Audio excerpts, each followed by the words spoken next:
This is Tax Chats. Hello, I'm Scott Dyring. And I am Jeff Hoops. And we're here to chat about taxes.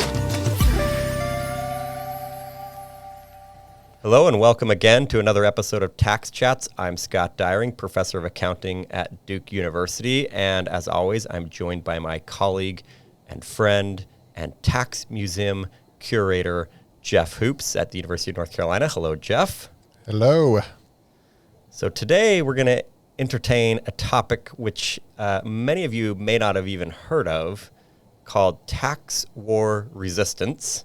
And Jeff has war tax resistance. We got to get this right, Scott, from the get-go. Oh, I said it wrong right at the outset. Not tax war resistance, war tax resistance. This might be, what's interesting here is Scott said many of you might not even know that this existed. Did Scott know this existed before like a week ago? The truth is, Scott did not know this existed until Jeff emailed me, so there you go. We'll forgive him on his slip-up. Yeah, war tax resistance. War tax resistance, and Jeff, as he often does, has found us an expert to talk to. Jeff, who did you find? So I found Lincoln Rice. Hello, Lincoln. Hello, Jeff. Hello, Scott. Good to meet you. Can you briefly introduce yourself a little bit? Sure. So yeah, my name is Lincoln Rice. I've been the coordinator of a group called the National War Tax Resistance Coordinating Committee, which we call NUTRIC for short. For the past 3.5 years, I've been the coordinator, but I've been a war tax resistor going back to 1998. I actually have my bachelor's degree in accounting, and I've worked as a bookkeeper on and off through the years, and also have my PhD in Catholic ethics, with my specialties being in social ethics and Black liberation theology. Okay, so hold on. You have a bachelor's in accounting, which means you hold a special place in the hearts of Jeff and I, who also, of course, love accounting. And have bachelor's degree in accounting. Not just love it, we also share that degree. That is true. We both have bachelor's in accounting. Yep. So, Lincoln, I think it might be useful, and I should be the one to ask this question, define for us what a war tax resistor is, since clearly even I have no idea. Sure. So war tax resistance is a practice for folks who we call war tax resistors, who choose to resist paying, in this case, federal income taxes in the United States, because about half of federal income taxes are directed towards war making, either past, present, or future war expenses. And folks can do this legally or illegally. The short way, the short response is the legal method would be lowering one's income to such an extent that you do not have a tax liability. And the way that would be illegal would be for folks who do have a tax liability to withhold all or a portion of one's federal income taxes. And then most would also redirect it to some other source, because there are war tax protesters. They're a group of folks who are usually more of a libertarian bend, who believe that the Constitution, essentially through their understanding of the Constitution, they believe the income tax is illegal and illegitimate. We're not saying that. We believe that we do need to look out for one another in society and for the common good, and so people who do owe taxes and refuse to pay them as war tax resistors will redirect those to other more life-giving needs in society. So when you said there's a legal way and an illegal way, I was actually quite confused about this. You said there's a legal way, which is to lower your income and just pay the correct amount of taxes on that lower income. But how do you just... I literally just got finished teaching a class called Tax and Business Strategy, where we talk about legal ways to lower your income, but you have a pretty limited scope for legal ways to lower your income. You can't just magically lower your income by half every single year legally. So what do you mean by legally lower your income? Sure. So, right now, the standard deduction for a single person on their income taxes is just below $13,000, somewhere between $12,500 and $13,000. For a married couple, that's doubled. So if you're a single person and your income for the year is $12,000, then you would not owe any income taxes at the end of the year. Though, of course, as I'm sure you might be thinking, if you're an employee, you will still have withholding for Social Security and Medicare, but the taxes as an employee that you would owe on April 15th, you'd see that you owe $0. And so there are people who will strive to earn as little as possible so that they don't have to pay tax. Correct. Okay, hold on. This is a big. Okay, so when we talk, in this class I taught, sorry, I just completely cut you off. But when we talk in this class, when we say lower your income, that's not changing actual cash flows. That's like accounting for things differently or shifting across jurisdictions or something like that to claim you earn more income. You're actually saying you just work less.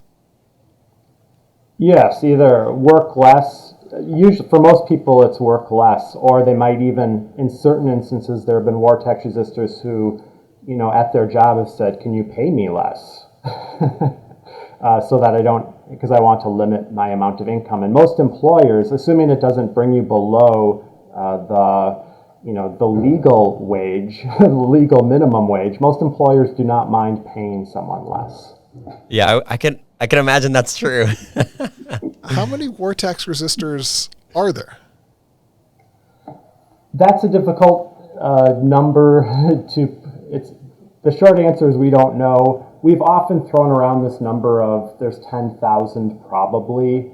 I think there's probably more than that, but the difficulty in measuring it is, like, we have the folks that subscribe to our newsletter, or we can see who goes to the numbers for our website. But unless people are actually coming out and getting on our email list or getting on our newsletter list, we don't know about them. And there is such a fear of the IRS that we know there's many people who just come to our website. All of our resources are free, and then they'll never tell us who they are, and we don't know who they are. I'll just state we do know from our website statistics that in an average year, a little over 40,000 unique individuals visit our website. And on average, each one of those unique visitors looks at 9 pages on our website. That's more than the UNC Tax Center's website. That's more than Tax Chat's website. That's more than the Right Off the Tax blog. So, I mean, just to put things in perspective, I think we think of 40,000 and we think of like the most recent YouTube cat video, which had 9 billion views. But 40,000 for a website, it's actually quite a bit, actually. So you said there's maybe, just as a ballpark figure, maybe 10,000 Vortex resistors. How many of those are resisting legally by reducing their income by not working or asking for a lower wage? And how many of them would you guess are resisting illegally by just not paying taxes on the income that they earn? Again, it's hard to say because people aren't always letting us know this, but we do, with the folks that we do keep track of who we're in regular contact with, I'd say the majority are earning something and refusing some portion. But again, some of those are either resisting all, some because the amount that goes towards war making is about 50%, will just resist about 50%. And there are others who we normally say do symbolic resistance, and there's quite a few of those folks also who, maybe they'll just resist like $1,000 or $200, something that's lowers the risk, but they still want to lodge their protest and let the federal government know through the IRS that this is something they disagree with. Now, when you say lodge your protest, I mean, this isn't necessarily just like omit $1,000 and that's it. I mean, on your website, you can order like kind of a tax return looking thing that actually lets the IRS know. So again, we talked about tax protesters who think taxes are unconstitutional. In most cases, they just don't file a tax return. Some of your people are literally filling out a return and sending it to the IRS saying, look, I don't want to pay these taxes because they're used for this immoral purpose. And it's not like a secret thing they're doing. No, I'd say most folks who are Vortex resistors, are people who admire folks like Martin Luther King and Gandhi, and who, and that version of nonviolence has a much more open aspect, that you let people know what you're doing and are open to the consequences. And I'd say that's where most vortex resistors fall. And so, there are some who will choose not to file. One of the questions for many who earn enough is, should I file or not file? And a lot of that has to do with their personal philosophy and what if they view filing as some form of cooperation with the federal government that they're uncomfortable with.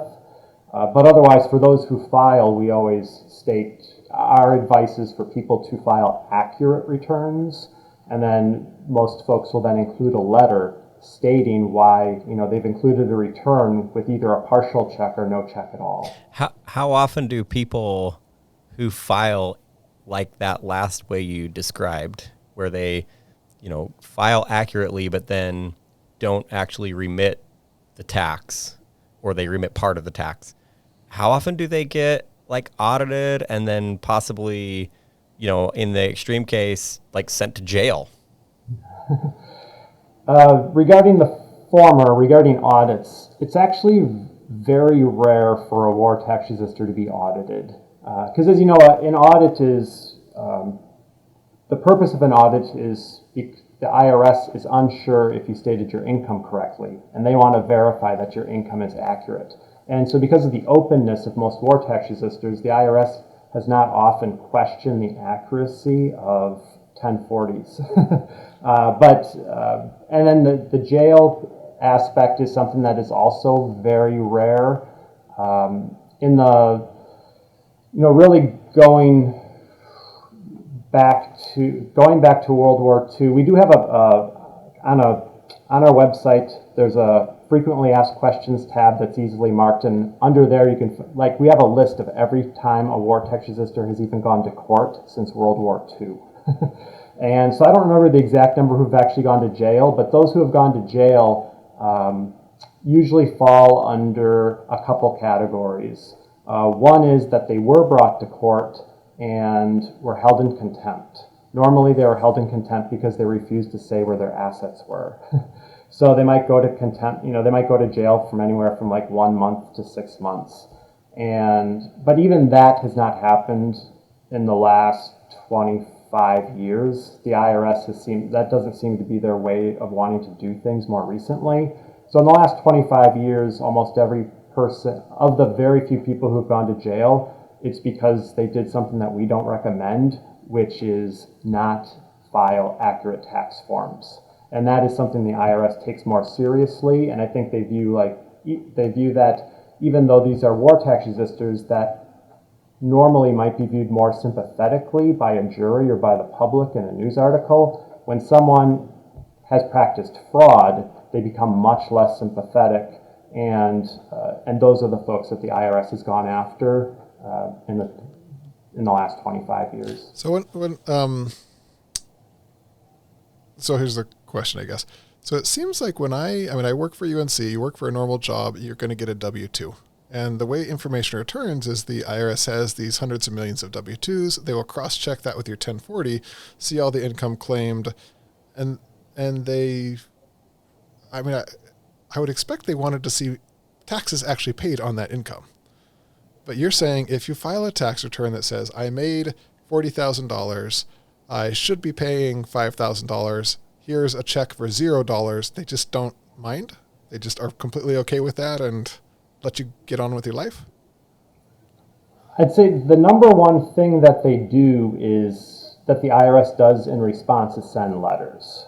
I get lots of letters. The first piece of certified mail that I ever got in my life was from the IRS, because they'll definitely send, for each tax year that someone refuses to pay a portion, they'll at least send one certified piece of mail. And they do need to send letters in order to get the collection process going. So sometimes they'll do collection, but they at least will send the letters that are required before collection. The IRS did put out a report recently that 50% of tax debt, that they recover 50% of tax debt simply by sending letters. They don't have to do any further action because the letters are very scary to your average person. It's just ingrained in us. And so what's your strategy with these letters? You just do nothing with them, or do you send back another letter that says, no, I'm protesting and I refuse to pay. Some folks will, start a dialogue, but I know they already have my original letter. It's on file. They already know. And these letters are almost 99% of the time automated. So they're just, the computer's sending them out as a matter of fact because they have to. Though I will state, as regards the W-2, as you know, normally there'd be something taken out. And so Vortex resistors, we do have resources on our website, which I should at least mention is, it's our acronym nwtrcc.org, nwtrcc.org. And, we had one of our commonly used resources on that page is what we call W4 resistance. And so for people who have an employer, they can just, at any time, you can ask your employer to redo your W-4. It's normally something you do on the first day of work, and then you never think about your W-4 again for the rest of the time you work there. And people can change their W-4 so that nothing will be taken out. So do they change? Do you advise them to change like the number of withholdings or something so that by the time they do the withholding, there isn't anything left to withhold? Is that what you just claim to have like 20 children? Well, see. They were withholding allowances, but in 2020, under the tax changes that happened under Trump, now they made it so it more looks like a 1040, and you take income deductions. So you're supposed to calculate how many deductions you're going to have through the year, and you put down a monetary number. So they've redone it, but we have all the resources about how to do that W-4 resistance, which is illegal. But no one has been charged with W-4 fraud since, I think, 1974. The IRS did initially put a couple Vortex resistors in jail in the early 70s for doing this, but I think they saw it just drummed up a lot more publicity about this form of resistance, especially in the latter half of the Vietnam War. It created more resistors, and so now sometimes what they'll do, but they don't do it often, is if they actually get someone assigned to the case who looks more into it, they'll send a letter to the employer and have them readjust the W-4 form so that money's taken out appropriately. But I probably only hear from about one or two folks a year that the IRS goes out of their way to have someone's W-4 form corrected so that income's properly taken out of their paychecks. So we've talked a lot about the mechanics of how this works. I would like to talk a little bit, kind of shift topics and talk about a couple other things. So what is it for you personally that motivates you to do this? I mean, this is a bold step, just not paying any taxes. So what is it that makes this meaningful for you?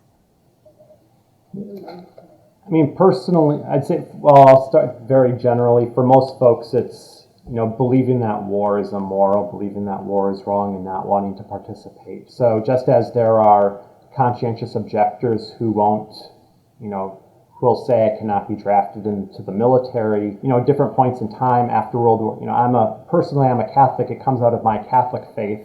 If I had said during World War II I'm a conscientious objector, I would not have been drafted into the military. They would have put me into some other service, probably in the woods, maybe cutting down trees. That was a common thing for conscientious objectors during World War II.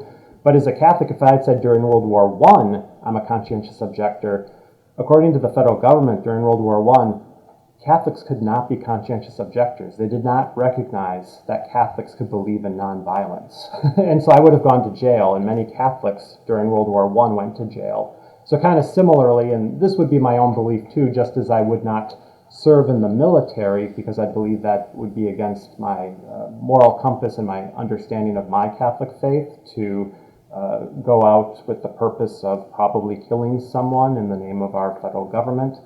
I also don't feel that I should pay to have someone else do that on my behalf. So, you said that taxes are about half of what the federal government, war is about half of what the federal government spends taxes on.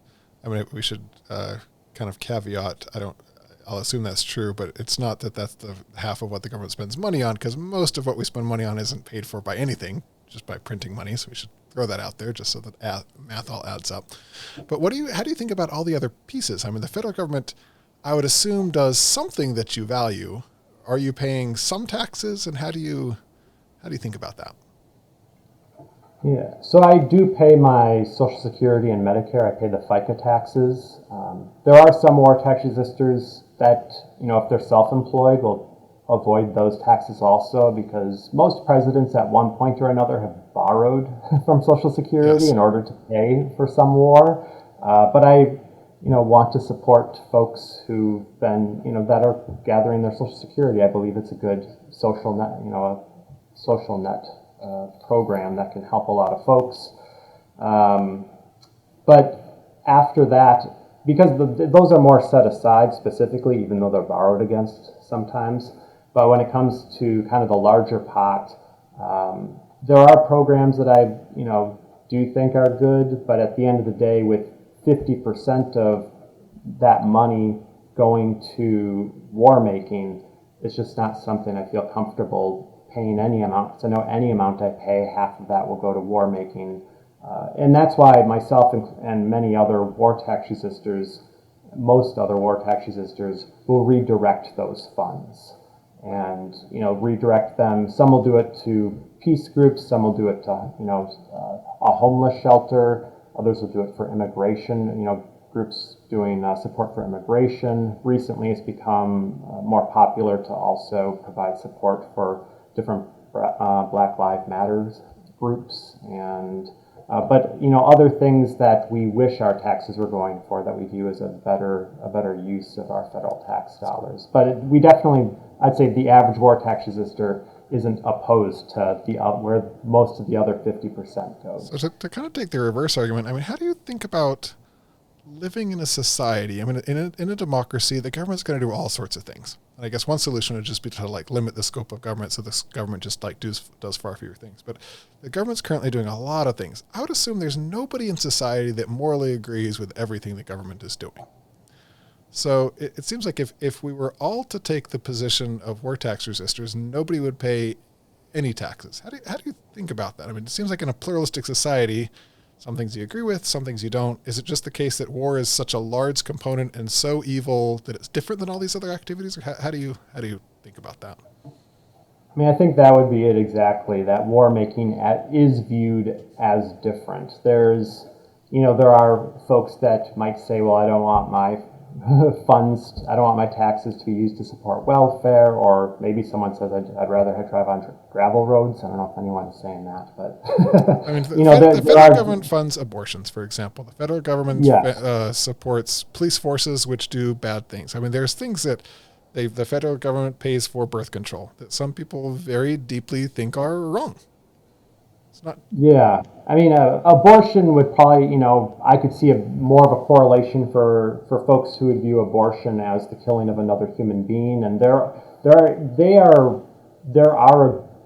is a segment of the anti-abortion folks who also refuse to pay federal income taxes. Though I'd say and this is where it's on some level harder to express why it might be different. I mean, the magnitudes are clearly different. It's a lot of money for war. It's a lot of money for war, and I think the larger amount of money dedicated for war is probably the reason why there are thousands, at a minimum, thousands and thousands of war tax resistors. But to the best of our knowledge, it really is just a handful of folks that refuse to pay federal income taxes because of abortion and are willing to, take that risk for the much smaller pot of money that's being used for abortion. Do you and other war tax resistors find any merit to the argument that funding a military can actually enhance the peace in a society by, say, for example, making it less likely that some other country invades our country, or providing the rule of law that allows us to live in a civilized society? I don't know any war tax resistors who would believe that, especially in the way that the U.S. military has been used since World War II. And, for example, drone warfare, grew exponentially under Obama and then grew even more under President Trump. And I haven't seen recent numbers under how it's been used under Biden in comparison to the previous presidents. But I know like the way that deaths were measured under Obama, and this has stayed the same since, is when if there was a target that the U.S. military was going after, and they used a drone and they blew up that building where that person was, unless they could prove beyond a reasonable doubt that other people in that building were not terrorists, they all count as dead terrorists. So at least when it comes to the United States, measuring their numbers of how much collateral damage has there been, how many innocent people have died, the numbers that the U.S. government gives are grossly understated. You need to go to other journalistic other periodical sources, newspapers and mostly, that have taken the time to dig deeper into those numbers. But I do believe the mass amount of casualties, especially since the Obama era, that have died from drone warfare only create more terrorists, only create more people that would want to do harm to the United States. So just our very uncareful way of how the U.S. military goes around and targets and murders people is only causing us to be in more danger in the future. So, this does, to me, bring up the question of, is there a just war? So, for example, you said since World War II, would you have a problem, let's we had Adolf Hitler, who wanted to start conquering other countries and had this vision for how the whole world would look. My guess is not a whole lot of people around are in favor of that vision. Would you fund that war to stop that? No. And obviously this is where probably most Americans, if they think of a war, and since World War II that they're most supportive of, it probably would be World War II. Most Americans would probably be all right with the bombing of Hiroshima and Nagasaki. But even from a just war, and most Catholics in the United States would also have no problem with the bombings of Hiroshima and Nagasaki. But if you ask Catholic theologians, does the bombings of Hiroshima and Nagasaki... Let's think only about the European... Oh, only think about the European. We had an aggressive force that we're trying to... that kicked everybody else out of the continent. We got to get back and they're slowly reinvading or retaking over these countries. I guess the question isn't specifically about World War II. It's just, is there a war that you would be okay with? Is there some situation in which we'd use state power to kill other people, in which you would feel that was justified? For me, I'd consider myself as a follower of nonviolence, and so I would not be all right with any of that. But I do think there are people that are war tax resistors. It's a mixed bag. There are folks who, like myself, would be more straight pacifists or believers in practitioners of nonviolence. But then there are others who just look at how the U.S. military has acted and how it does its war making in places like Vietnam, and with its funding of Israel to about $4 billion a year for its military, and with and with its use of drones, and even before the drones, when it was using its so-called smart bombs that had a very 10% of smart bombs didn't hit their target. They went somewhere else. But when you're deploying over 10,000 smart bombs a year, where did these other 1,000 smart bombs go? So it's just, we have decades and decades of the United States not seeming to care about collateral damage in its war making, which is... Another question that this brings to mind is imagine you're in a club and you really don't like what that club is doing. Seems like you have two alternatives. One would be to not be part of the club anymore, and the other would be to not pay the dues of the club. And in most clubs, they kick you out. It seems like you're taking the latter approach, or just to push back. So are there people who say, look, what the United States is doing is immoral. I don't want to have any part of that. I'm moving to some country that doesn't have a giant military. And why is that not the superior moral alternative? I mean, there are some folks who have left the United States over this, not the majority. But, obviously a club is some place that you go that's not your home.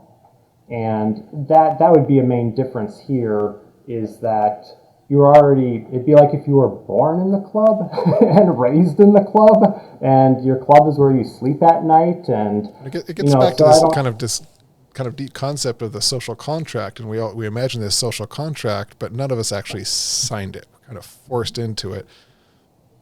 Exactly, and that's exactly right. It goes back to the social contract where, people who want to promote this notion of the government and want to say that everyone should be supportive of the government of where they were born, want to say that somehow just by being born there, you've signed this contract and now you need to meet all these agreements.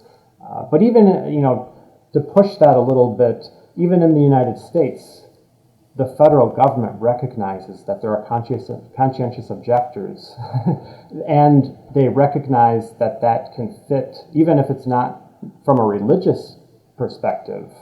They realize that these people shouldn't be forced to participate in war. So even the United States recognizes that there are exceptions to be made with participation and how one supports the United States government and its aims. And we would just take that one step further to how one supports its aims by paying for it. Lincoln, we're quickly running out of time, so maybe I'll give you just one last question, which I'm just curious about. So you, as a war tax protester yourself, resistor, war tax resistor, excuse me. You mentioned there's kind of two ways of doing this, of resisting. One is lower your income, and the other is file your taxes accurately and just tell the IRS you're not paying. I'm curious which of the two methods you choose as a resistor. Sure. So the entire time I've been a war tax resistor, going back to 1998, I've been someone who's filed and then refused to pay and redirected those funds. And one of the reasons that I've decided to do that, well, I should say there's two reasons. Most of my time since 1998, I've been an employee. So I figured the IRS already knows about the income, so I'll just file. The other benefit to filing is that if once your tax debt reaches 10 years, assuming there's no fraud involved and it was accurately reported, after the 10-year mark, the IRS can no longer collect that tax debt. So you're just rolling this wave of statute of limitations. And so you only owe the last 10 years, but not the last 20 or 13 years since 1998. Yeah, the first 13 years of my war tax resistance are no longer collectible. And so that's one of the reasons that I choose to file. So Scott said that was the last question. This is really the last question. So, a lot of people like tax cuts. You said some people reroute the money. You just said that you don't pay these taxes. If there is a statutory tax cut, does that mean your favorite charities are going to be getting less because you pass on less of your income?